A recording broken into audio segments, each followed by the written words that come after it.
Pensiero del giorno, sabato 24 gennaio. Eccomi. Non finiremo mai di comprendere il valore di vivere il momento presente. La verità è che se vivo il presente, Dio è con me, in ciò che vuole per me in quel momento e nella sua grazia attuale. Se non lo vivo, Dio non è con me e io non sono con Lui. Molte volte ci occupiamo di cercare strade per arrivare a Lui, per essere più buoni, per diventare santi.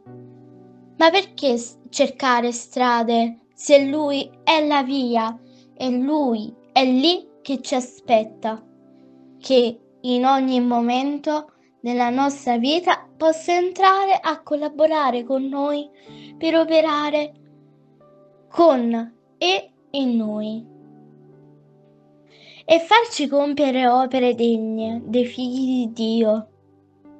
Insomma, la vita sarebbe semplice, siamo noi a complicarla. Basterebbe inserirsi bene nel presente con tutte le sue gioie, i suoi imprevisti, i suoi dolori, i suoi dovuti sforzi. E tutto ci volerebbe da sé come se un potente razzo ci portasse all'eternità beata. Chiara Lupic.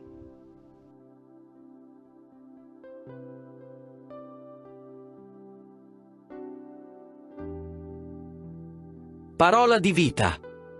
Gennaio 2026. Un solo corpo e un solo spirito, come una sola è la speranza alla quale siete stati chiamati, quella della vostra vocazione. Lettera ai Cristiani di Efeso, capitolo 4, versetto 4.